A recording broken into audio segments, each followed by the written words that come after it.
Hello दोस्तों, आपका स्वागत है हमारे चैनल पे। आज एक और हम कंपनी का एनालिसिस करने वाले हैं कि जो कि है Oracle financial service software limited. अगर इसकी हम ओपनिंग की बात करें आज के दिन की, तो 11,449 रुपये पर ओपनिंग होती है और क्लोजिंग होती है 11,808 पे।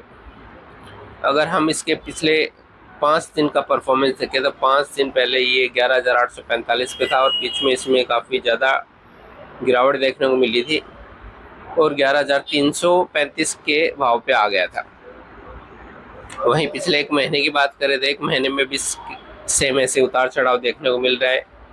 11,600 के भाव पे था, बीच में 10,600 के आसपास गया और वापस से 11,896 का हाई बनाया था 11 अगस्त को।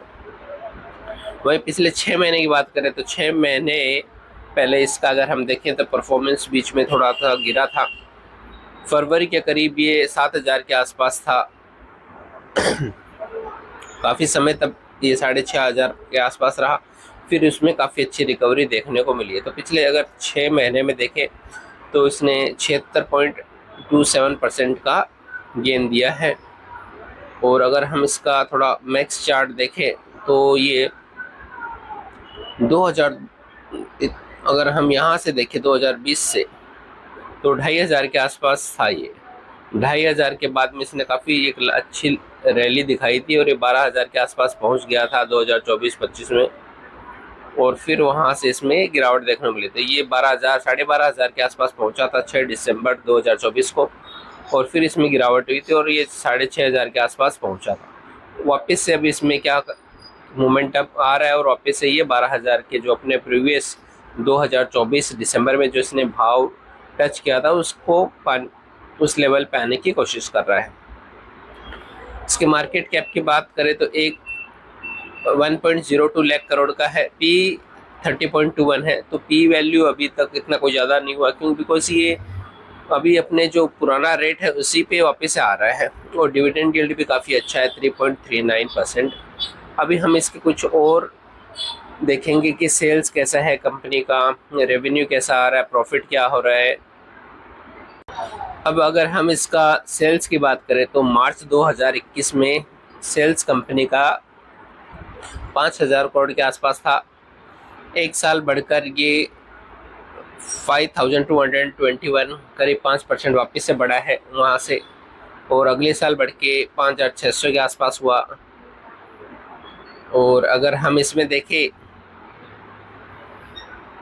24 में आते आते ये 6,300 के आसपास हो गया है और बाद में 6,847 करोड़ का हुआ और ये साल इसमें करीब करीब अगर हम देखें तो 10-10% या 10.5% या 11% के आसपास इसमें सेल्स में बढ़ोतरी देखने को मिली है।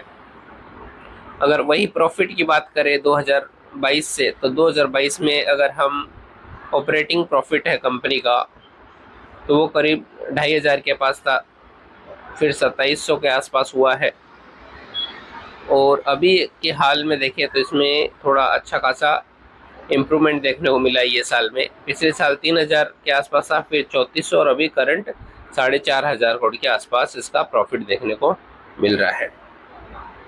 वहीं पे नेट प्रॉफिट की बात करें कंपनी का तो कंपनी का नेट प्रॉफिट 2024 में अगर हम देखेंगे तो 2,380 करोड़ का था, 2,600 करोड़ हुआ और ये साल काफ़ी अच्छा कंपनी का प्रॉफिट हुआ जिसकी वजह से हमें देखने को मिल रहा है कि अपने पुराने लेवल पे वापस से आ रहा है। और 2000 अगर हम 24 के आसपास देखें तो ये 2,200 करोड़ के आसपास इसका था। वहीं पर अर्निंग पर शेयर हम देखें तो अर्निंग पर शेयर में भी इसमें बढ़ोतरी देखने को मिल रही है। 250 का था 273 और अभी 300 के भाव पे ये पहुंच चुका है। कुछ और पैरामीटर्स पे ध्यान देते हैं। कंपनी का सेल्स 10 साल में तो कुछ खास नहीं बढ़ा है, लेकिन करंट और 3 साल का अगर देखें तो करीब 10% की इसने सेल्स ग्रोथ दिखाई है। तो ये एक थोड़ी सी कंसर्न है, कंपनी का सेल्स इतना अच्छे रेट से नहीं ग्रो हो रहा है। प्रॉफिट भी कंपनी का अभी ये 2 साल से ठीक है, बाकी तो सिंगल डिजिट में है और करंट ईयर में तो काफ़ी अच्छा है। स्टॉक का प्राइस भी 1 साल में अच्छा बढ़ा है, 3 साल में, और 10 साल का निकाले तो 12% का एवरेज आता है। रिटर्न ऑन इक्विटी कंपनी का अच्छा है, ओवरऑल हर अगर देखें तो लगभग 30% का है पिछले 10 सालों के हिसाब से देखें तो। अब अगर कंपनी का रिजर्व की बात करें तो कंपनी के पास काफ़ी अच्छा रिजर्व है, 7 करोड़ के आसपास कंपनी के पास रिजर्व है, और उसके मुकाबले में जो बोरोइंग है वो काफ़ी कम है, 80 करोड़ का है। दूसरे में देखोगे तो 70 करोड़ के आसपास बोरोइंग है, फिर 43 करोड़ की। उसके मुकाबले में कंपनी क्या कर रही है, रिजर्व बढ़ाते जा रही है। तो ये एक बहुत अच्छी पॉजिटिव साइन है कंपनी के लिए कि जो कंपनी अपने बोरोइंग को या अपने खर्चों को क्या कर रही है, लिमिट कंट्रोल में रख रही है, और वहाँ पे अपना जो रिजर्व है बढ़ाते जा रहे हैं। तो ये एक अच्छा पॉजिटिव साइन है किसी भी कंपनी के लिए। आप देखोगे तो यहाँ पे देखो कि आपका जो रिजर्व है वो काफ़ी बढ़ चुका है, और जो बोरिंग है वो भी बहुत नाम मात्र है, इतना कोई ज़्यादा नहीं है, इतना कंसर्न वाली बात नहीं है।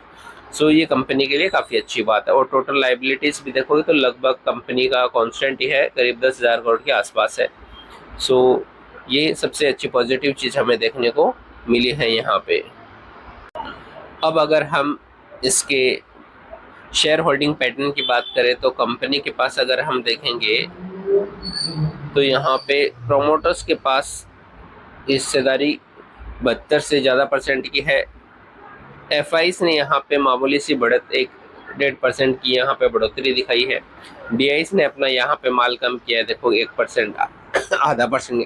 गवर्नमेंट की इसमें कोई हिस्सेदारी नहीं है, और पब्लिक का भी यहाँ पे थोड़ा सा रुझान कम ही हो रहा है, इसमें 1-1.5% के आसपास इसमें कम देखने को मिल रहा है। सो पूरा अगर हम ओवरऑल इसका समरी निकाले तो हमने देखा कि कंपनी के पास रिजर्व अच्छा है, कंपनी का बोरोइंग ठीक है, वो पैरामीटर्स में कंपनी अच्छा है। लेकिन एक थोड़ी सी चीज़ हमने देखने को मिली है कि कंपनी का सेल्स बहुत अच्छे रेट से नहीं, काफ़ी कमी है, 10% अभी ये साल में करीब हुआ है, 10, बाकी टाइम पे कंपनी का इतना सेल्स और प्रॉफिट भी कंपनी का एक नॉर्मल रेट से ही ग्रो हो रहा है। तो ठीक है, वापस से रिकवरी आ रही है कंपनी में। लॉन्ग टर्म के हिसाब से आप देख सकते हो फंडामेंटल्स का कंपनी के अच्छे हैं, और जो इसमें बने हुए हैं वो आप अपने डिसीजन बेस्ड अपॉन ये डेटा के हिसाब से अपना डिसीजन ले सकते हो। और न्यू इन्वेस्टर्स के लिए तो फिलहाल अभी थोड़ा हम देखेंगे तो काफ़ी ज़्यादा रेट इसकी बढ़ चुकी है, और वैल्यूएशन तो इतना हाई नहीं है, 30p का ही है। तो अपने हिसाब से आप डिसीजन ले सकते हैं, जो भी आपका अगर एंट्री का या एग्जिट का है। बाकी हमने देख लिया है, समरी देखी कि प्रॉफिट भी कंपनी का ठीक ही रेट से ग्रो हो रहा है, और कंपनी के पास रिजर्व अच्छा है, बोरोइंग कंपनी के पास कुछ नहीं है, सेल्स थोड़ा सा एक नॉर्मल कम ही रेट से ग्रो हो रहा है, और एफआईस और डीआईस के पास यहाँ पे कोई ज़्यादा इतना होल्डिंग नहीं है, और प्रोमोटर्स के पास अपनी मेजॉरिटी होल्डिंग्स है। तो ये अच्छी बात है कि कंपनी के जो प्रोमोटर्स हैं उनको अपनी कंपनी पे भरोसा है, और वो इसके साथ कंटिन्यू कर रहे हैं। सो ये था हमारा analysis Oracle financial service limited के बारे में। आपको ये वीडियो कैसा लगा ज़रूर बताइए। ऐसे ही वीडियो के लिए आप हमारे चैनल से जुड़े रहे। धन्यवाद।